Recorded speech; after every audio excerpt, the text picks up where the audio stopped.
RT is sitting down with author and journalist Nomi Prins. Nomi, thank you very much for sitting down with us today. Thank you. My first question is, you are a former Wall Street insider, now exposing the greed and corruption that goes on there. What are the main secrets that Americans need to know about? Well, I think everyone needs to know that the main driving force within any Wall Street company is the bonus and the profit, sort of the bonus first and the profit sort of later. So it's a very hyper-competitive environment. And it's not always even about the money that the bonus represents. It's about this idea of the game and the competition between various people going up the chain of command to try and achieve more power and sort of a better stature in the firm that drives a lot of the competition and a lot of the decisions that get made on a regular basis. The number of the bonus comes after. It's like the stamp of approval, and everyone is always trying to get at it. How do you analyze the financial meltdown that basically put America to its knees? What was behind it? Who's to blame? There's a number of factors. One is that we had a banking system that was really based on this idea of leverage, or this idea of borrowing against assets they created in order to create more assets and borrow more and so forth, in this sort of upward pyramid where they would take loans, like subprime loans and different mortgage loans that were consumer loans, but package them and repackage them and slice and dice them and borrow against them, so that they basically created this whole pyramid, upside-down pyramid of debt.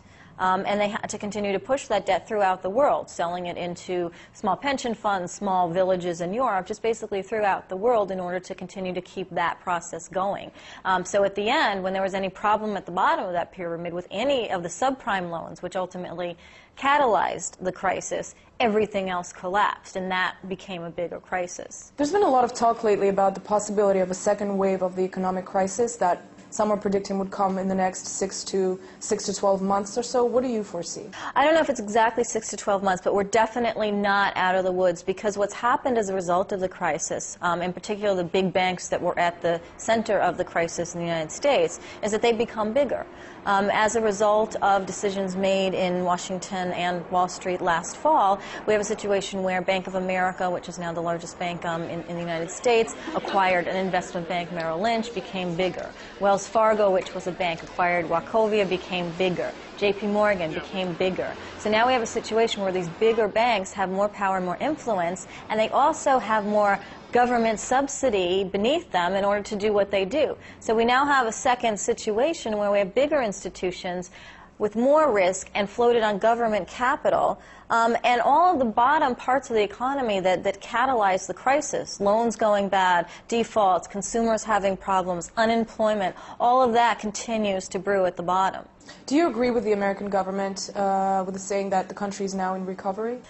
I don't think the country's in recovery. The banking system is in recovery, or at least looks to be in recovery, because it's been subsidized so much, and it is showing profits. And the stock market is up. But in the general economy, in the real economy, things are not so good. Unemployment is up at almost 10% from 5.8% last fall. Foreclosures continue to increase. Consumer credit problems continue to increase. And all of the major metropolises in the United States continue to have double-digit employment, whereas last year there was only a handful that had double-digit employment. So none of that is really good in terms of the general economic stature. Let me follow up on that. Why would the American government say that the country is in recovery if millions of people are still jobless and out on the streets? Well, I think that's why they want to call it a jobless recovery. So they can say it's a recovery, but they can emphasize the fact that they are aware that there is a job situation in the country. But I think it's also giving a bit of a false hope. The banks have recovered, but largely because of the money that has been given to them by the government. The government has subsidized the population by a lot less, actually and proportionately, and that has manifested itself in having a more deteriorated economy in the general population. But I think the government is very keen to have this all blow over, and if any confidence they can give in the concept of recovery will work towards that effect, and that, I think, is what they want to try to do as well. On your website, you keep count of how much money the American taxpayer has given to the bailout. What are the numbers now? How much money is the American taxpayer giving for these injections being made into the economy? Well, it's a bit of a complicated set of numbers. Some money has been given, and some money has been loaned, and some money is kind of there on the table in case it's needed. So if you add up all of those things together, at its height, the subsidies given or put on hold for the banking sector and to help the public that has been hurt by the banking sector, but less proportionately, was about $19.3 trillion, which is an immense amount of money. Right now, it's a bit less than that. That was at its height. The number is now around $14 trillion, but that is still an immense amount of money that the government has either given or lent or has on hold for subsidizing the banking system. You've traveled a lot around the country speaking to the American taxpayer. Are people okay with this, with these numbers? Now, I think people are very angry, but one of the things that's happened is because these numbers are so immense and they come from so many different parts of Washington, from the Treasury Department, from the Federal Reserve, from something called the FDIC, which is an insurer for deposits in banks, it's really hard for any individual to know exactly how much has gone out and what it's been used for and all of that. So there's a tremendous anger at the idea that Wall Street has been bailed out and Main Street is still suffering. But the average American, indeed most Americans, even most journalists, don't really have a sense for exactly how much money has been put on as available for bailing out Wall Street.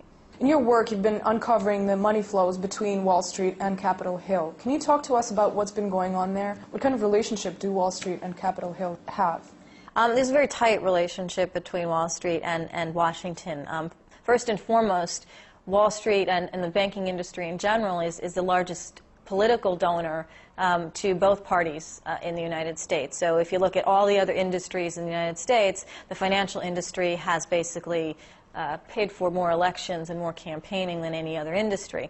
And also it produces a number of leaders in Washington. For example, our former Treasury Secretary Henry Paulson was, before that position, the CEO of Goldman Sachs, which was one of the largest investment banks. So, you have this like open door policy between Wall Street and Washington, and then when someone gets from Wall Street to Washington, they have the ability to make decisions over what happens to the general economy, what happens to the relationship with Wall Street and Washington from a very, very high position. Let's talk more about the Federal Reserve. There have been calls and protests around the country calling for auditing the Fed. What's your take on this? Should that be done? Well, the Federal Reserve has initiated the largest bailing out of an industry in American history and comparatively in any history in terms of the money that it has made available to the banking sector. And it has done so in a tremendously non-transparent way. Its books are transparent. Some of the loans that it has given out, it talks about, but it doesn't actually say how much they were, where they went, what collateral was given by banks to the Fed in return. So it's all been very secretive. So there are a couple of congressmen in the House of Representatives who have been pushing to audit the Fed in a bill particularly that will be up on the floor of Congress to be debated and discussed. Ron Paul, who is the congressman from Texas, and Alan Grayson, who is a congressman from Florida, have been spearheading that. There's about 290 congresspeople within the House who support the idea of auditing the Fed. I think it's an important step. The Fed has not been accountable for anything that it has done during this crisis, whereas it has done so much more than any Fed in history has done before.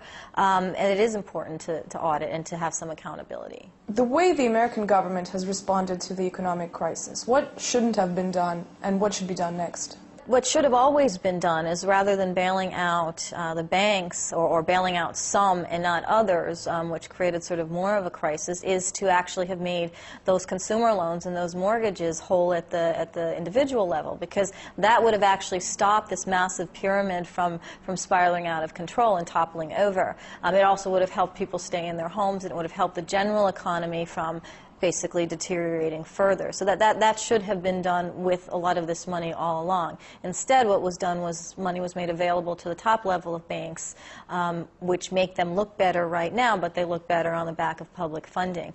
I don't think banks should have been made as big as they were. The mergers that were agreed to last year, at a time of crisis, when the government's funding the banking system, to allow banks to become bigger, to approve them to become bigger, is precisely the wrong thing to do. It would have been better to dissect them and make them smaller, instead of, for example, merging Merrill Lynch with Bank of America. Those two things should never have been put together. And in general, investment banks and commercial banks, the ones that deal with the consumers and the public, should not be allowed to be as big as they are and to be within the same institution. So on a scale from 1 to 10, what mark would you give Barack Obama for the way he's been handling the situation? That's a tough question. I'd say Obama's probably around the 6-7 level, only because he came into a major crisis that wasn't his administration's, but at the same time, it doesn't seem to me like he's doing the steps that are required to really stabilize the system for very much in the future, i.e. like making the banks smaller and actually really holding people accountable and holding the Fed accountable. Instead, he's actually congratulated Ben Bernanke, the head of the Fed, for leading us out of this supposed recession. So I think that lapse from reality is a problem. So if you ask me this, if this continues, I would say it probably goes down to like a 4 by like 6 months from now in terms of how he's handled it. So you're not too optimistic that the country is going to be really recovering anytime soon? There's nothing coming on the horizon that actually will jumpstart a major recovery. There's been some fiscal stimulus from Obama, from Washington, and that has helped really keep it from declining further. But there's still tremendous credit problems and tremendous unemployment, and that will take a while to shake out. Nomi Prins, thank you very much for your time with us today. Thank you.